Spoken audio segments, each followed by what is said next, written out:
were you when you came to the market? I was somewhere between 9 or 10. Okay.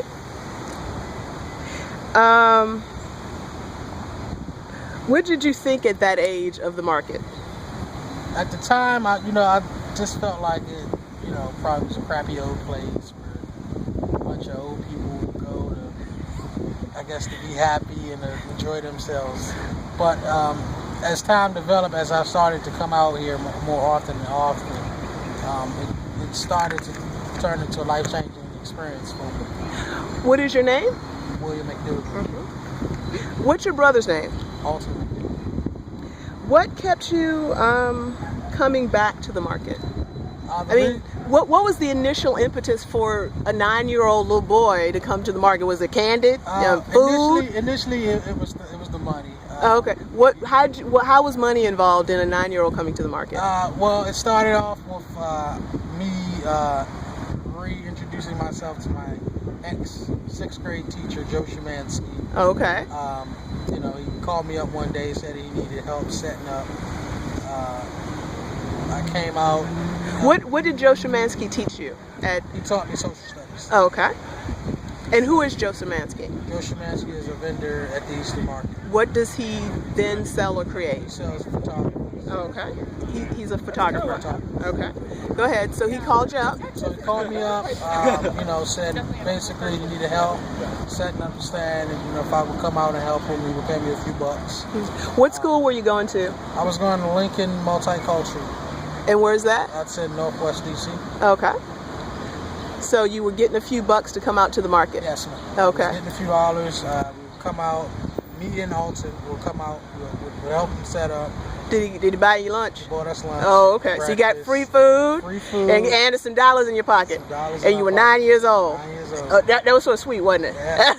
That right there sounded like a good idea to us at the moment. And I think many 9-year-olds would be like, bet. You don't have to ask me twice. We were already getting allowance. So. Oh, okay. So you just raking it in. So that got you started. So you were coming on Saturdays and Sundays? Saturdays and Sundays. Okay. And then what happened over time? Because I don't think you're 9 anymore. Over time, I kept coming out, kept helping Joe set up. Me and Alton kept helping him set up. Uh-huh. And it then developed into us working from his home to produce the photographs. We were doing the matting, the framing. Oh, okay. So he had a nice little industry going on. Doing construction projects. Oh, okay. Okay. You were kept busy. Oh yeah, we were rolling. Were you fed every time? We were fed every time. And constantly getting money. Constantly getting money. That's sort of nice. Yep. Oh, okay. It was a joy for us. Oh, I bet it was. And then did you get to do what my grandfather would call a little horseplay? Oh yeah, boyish horseplay. Yeah, we did a little horseplay every now and then. Oh, okay, so it wasn't probably really too much like work. Right, I think it was actually part of the rules that if you didn't horseplay, you didn't work. Oh, okay. Oh, okay. Yeah, that almost made it perfect. Yeah, we had to do a little horseplay. Oh, okay. And then what happened? And then after that, like I said, we kept coming out to the market. We were getting older, so we were requesting more money. Well, okay. And you were requesting more money of Joe. Yep. Okay. How long did Joe teach? Did Joe teach both you and your brother? No, he just taught me. Oh, okay.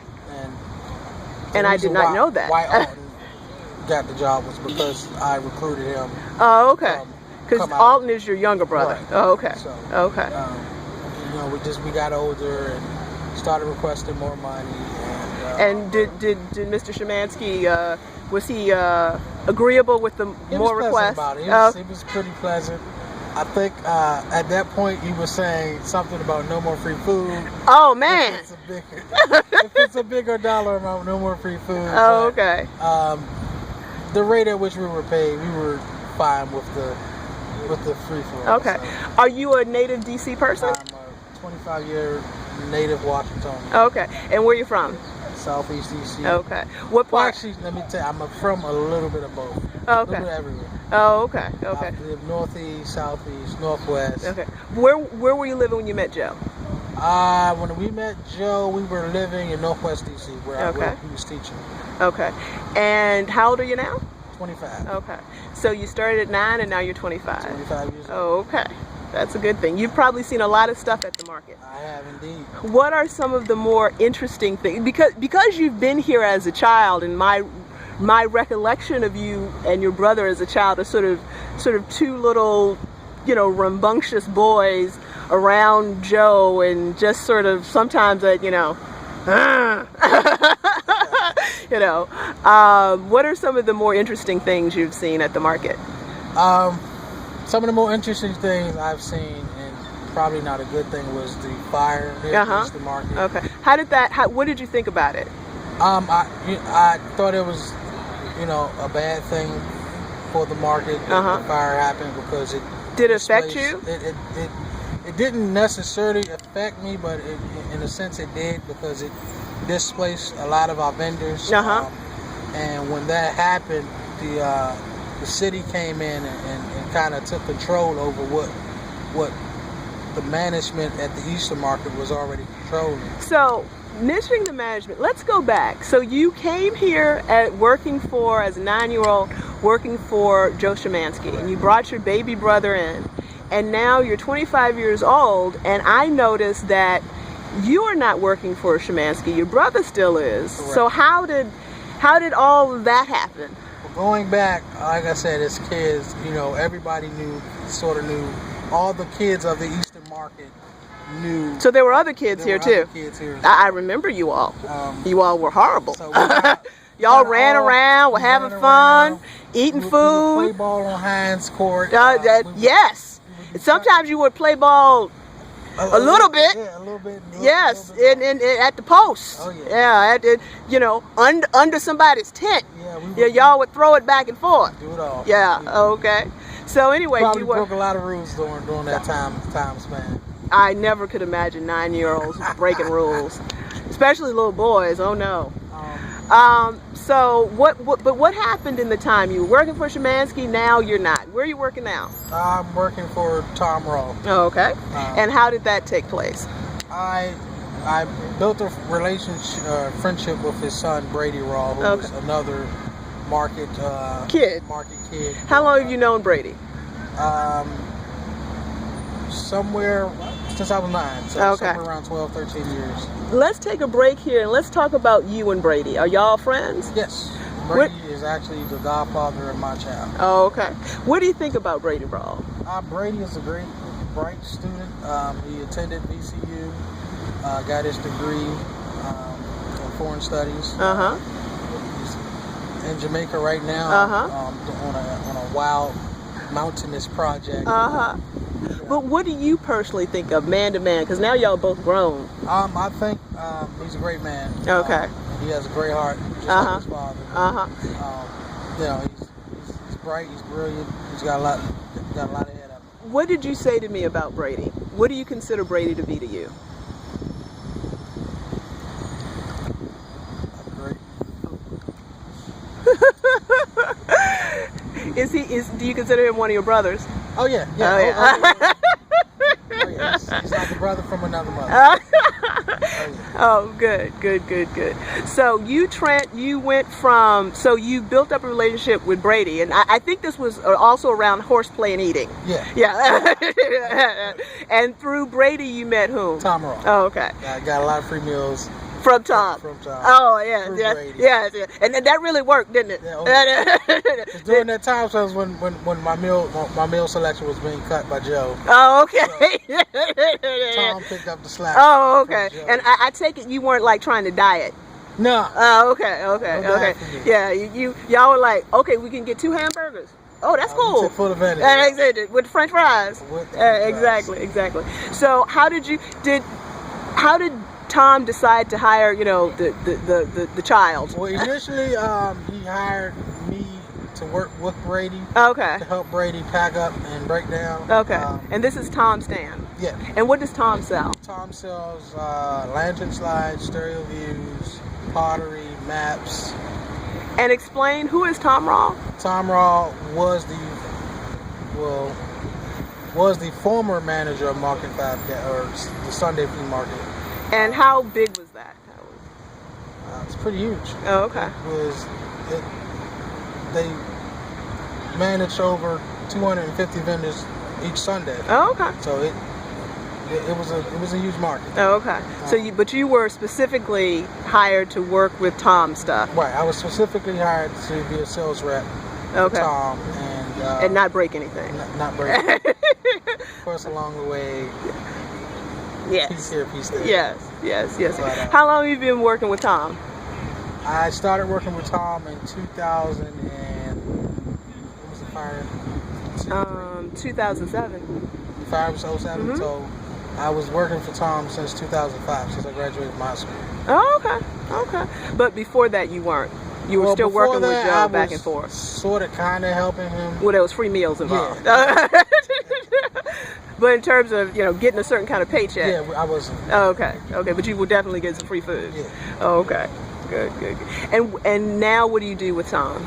Now I'm his all-on sales rep. Okay. His direct line of contact for the Eastern market, as well as business that we were trying to get up and running through eBay. Oh, okay. He's got some projects he's working on. Okay. How do you think, from 9 to 25, how do you think the market has affected your life? Well, good, bad, or otherwise? The market definitely has had a good effect on my life. Explain that, please. Being as though being the type of child I was growing up, being labeled a troublemaker. You were?